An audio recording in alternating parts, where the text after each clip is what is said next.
So I bought this car because I needed something for the winter. Didn't want to drive my STI because WRX, whatever it is, because I don't want it to rust. And this is Maine, where everything is extremely salty and icy, and you know, cars like this rust. So I picked this up. It's got 137,000 miles on it.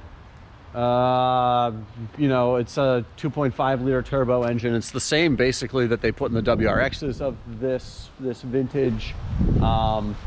Slightly different from the STI engine. It has slightly lower compression. The EJ255 is a tiny bit lower compression, and it has a smaller turbo than the STI. So it driving it, we'll get into driving it, but it drives like a diesel to me in a way. Like, it reminds me of my girlfriend, my partner used to have a Jetta TDI, and you know, the turbo would come on boost super low, and this comes on boost at like 2,000 something RPM. 5-speed manual, essentially the same gearbox that went in the WRXs, which, you know, but the early ones were very fragile, as I know from having blown up the one in my 02 WRX STI thing. This, by 05 Subaru, sort of like improved the gearbox year by year. So this one should be a lot better and a lot stronger. I'm not going to make this fast. I'm not going to do crazy stuff to it. I really just wanted something like a good winter car that I could do all the stuff I need to do with. And this should be it. It's got some teeny tiny little bits of rust starting right there. I will sand these down and primer them. There's a tiny bit starting right there. None of it's bad yet. I think it's all really like surface stuff that I can deal with, that I'm committing to dealing with before the winter. And then I don't know, I may eventually like take this to Mako and just get them to give it like a cheap paint job. I do actually really like this color, Atlantic Blue Pearl. So the previous owner kept really meticulous records of the car. I think I'm the fourth owner. I'm not sure who the first owner was, and then the second owner owned this for a long time, and then I bought it from this guy who just owned it for 6 months, and he drove it like maybe 2,000 miles or something like that. Like, he barely drove it. And then I got it. And what was I gonna say? Right, so going through all of the records, that second owner took really good care of it. It looks like it has the front subframe, I think, is new. The back subframe looks like it's original. It's kind of rusty. Some of the suspension components are rusty, but overall underneath, I think like the car is okay. So hopefully I can fluid film it and just like stay on top of stuff and keep the rust from getting it. But that segues for me to, since that earlier video that I did, I was going through all the paperwork because I'm taking this down to Matt Miner to get it dyno tuned on Tuesday. And I was like, oh, has the timing belt been done? Because this has 137,000 miles. And I was like, oh, I don't want to put it on the dyno and, you know, have him take it out to redlining it on dyno and stuff like that, and have the timing belt go, and then be down in Rhode Island with a car with a whole bunch of bent valves and stuff. And so I believe it was, oh boy, 120,000 miles. It was like 120. Okay, I think it was around 121,000 miles. There was a receipt from that second owner taking it into a shop with a complaint that the car was overheating, and the shop said that the repair bill from the shop report said that they looked the car over, they couldn't find any leaks of coolant, but it was down half of a gallon. So they filled it up with coolant and sent him on his way. Now, if you know about cars and head gaskets and stuff, you know that if that coolant had to go somewhere, if the coolant wasn't leaking out onto the ground, if there was no exterior leak from the engine, the coolant has to be going somewhere. Coolant just doesn't like pop out of reality into another dimension. It has to go somewhere. And that somewhere is often leaking inside the engine. And so, just as you would expect, about, I don't know, 500 miles later or something like that, 1,000 miles, there was a receipt from the car being brought into a shop, overheating, and they looked at it and were like, yep, the head gaskets are gone. They pulled both heads off. Both heads were warped. The block was scored from coolant getting through the head gasket into the oil galleys and stuff like that, and probably vice versa. So they had to hone the decks of the block, send the heads out to a machine shop, have them get milled, reassemble everything, put it back together with new head gaskets, and they put a Gates timing belt kit on it at the time with a new water pump and everything and stuff. So that was like 10,000 miles ago. So I was like, sweet, jackpot.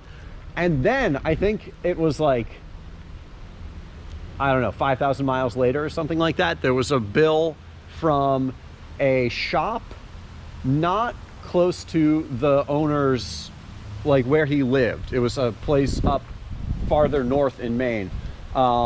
It stated that the customer's car had been towed in, and they started to diagnose it. The clutch did not operate, so they thought, okay, clutch failure. And the owner had them pull it apart, because you know the car was dead, wouldn't move. So they started to pull the transmission or to get it apart to look at the clutch, and they found that something had failed in there, but the input shaft from the transmission had actually like grenaded and something had failed catastrophically and damaged the input shaft. So it needed a new clutch, new flywheel, new pressure plate, obviously. The transmission was junk. They couldn't fix the transmission, so they replaced the entire transmission. And I want to say that was like 7,000 miles ago or something like that on this car. So it has a used transmission that came out of some other car. But anyway, so like probably lower miles, newer transmission in there. And then the head gaskets, timing belt, everything has just been done. It has new coils because it was misfiring. It wasn't running right. So they did coils. They checked the plugs. They were fine. Did the coils. Still misfiring. At that point, looking at it, it was running lean, even on like part throttle and stuff like that. So I've talked about this in the past video. I did the fuel pump, and that sorted it out. But so this has a lot of new parts on it, and I feel kind of, hopefully it's lucky. Hopefully it worked out. Apparently that's like, so the previous owner, you know, I'm sure that that's why he sold this, because all these things went wrong, one on top of the other, and it cost him like twice what the car was actually, what he could sell it for. Based on what he sold it for, he lost like at least $2,000, $3,000 on getting it fixed. He shouldn't have even done the work. It would have been better for him to just like sell it broken, and he would have saved money. But he didn't know that, because head gaskets went, and then 5,000 miles later or whatever, then the transmission blew up. So now I'm gonna go drive it. Let's go. Oh, I was gonna say, now I'm really thinking about this, I think that this is the most attractive Subaru ever built. I really, really like it's not a, you know, crazy groundbreaking design. It's not like edgy experimental new design language, but the proportions are all just perfect. Like the lines all flow, like everything works, I think, really well together. I think this is it's never going to look bad. It's never going to look old. I think that the design language has aged really well. It's better than any of the Imprezas or WRXs that they've made. It's better than the previous generations of Legacy, although the first two generations of Legacy I did actually really like. But anyway, yeah, this is like, to me, this is a pretty car. I do also really like this Atlantic blue pearl paint. I like it when like the sun hits it and it looks a little bit more blue. According to the paperwork that came with the car, this is one of 99 Atlantic Blue Pearl Legacy GT Limited 5-speed wagons that were built in 2005. One of 99 if you go all the way down through all of the details. yeah, not that I don't buy cars really for how they look. I buy cars for how they drive. So let's go driving.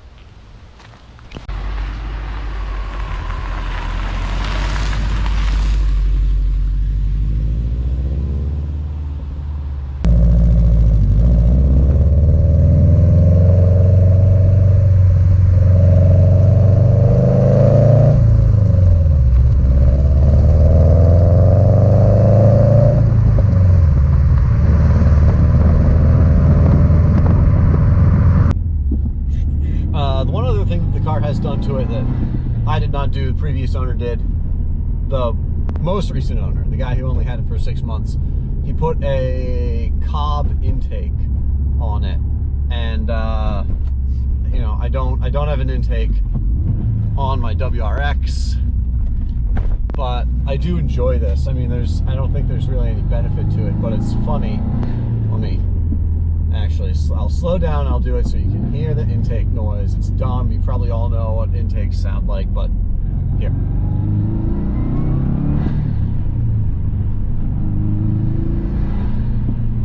it just makes me giggle hearing that hiss and whoosh, and you can hear the blow off valve, or the bypass valve, because it's internal, you know, bypass, not blow off, but it's fun. It just makes me laugh, which is great. That's one of the things I want in a car. The 5-speed shift's fine. This is a perfectly nice place to be. You know, it's just, the things I have to compare this car to are just not good things to compare. Like, that this is supposed to be a sporty, fast, but, you know, capable, but like relaxed sort of car you can drive on long trips and stuff. Like, I'm comparing this to my absurd raw WRX, my super sort of broken old 96 Legacy sedan that I got rid of, the Honda Fit Sport, you know, this is 2005. This is basically the newest car I've ever owned, aside from the 2018 electric BMW that I just bought, which will be the subject of lots of other videos. But so this overall, is, you know, the STI has got super stiff suspension and is very jittery and jarring and stuff, and I'm totally fine with it. But this is, you know, I like the way this feels. It seems like a good balance of like stiff and controlled, but soaks up bumps pretty well. What else can I say about how this thing drives, really? I like the exhaust that I put on it, because it's a little rumbly. It sounds like a Subaru. That's what my baby Ned says all the time. It's just a little rumbly. It's not loud. It's not loud. He does not like how loud the WRX is. It's just a little rumbly is how he describes the exhaust on this car. But, you know, it's not going to make me go deaf on long drives or driving around town. The interior, I just don't even care. It's got 2 sunroofs, or 1 big sunroof and then a little pop-up one, and that's awesome. I'm not a demanding car interior person. What do you want? It has a radio that works. It works better than the little aftermarket radio in the WRX. It might be nice to replace the struts. It is a little tiny bit wallowy as I go around corners like that. Oh yeah, these seats I think kind of suck, these leather seats. My plan is to get a really good lightweight racing seat for the WRX to save weight, and then take one of these seats, take the driver's seat from my WRX, the original one, and put it in here, because it's just like a good cloth seat that's comfortable with good bolstering. That would be way better than this like wide, slidey, leathery thing that I'm not wild about.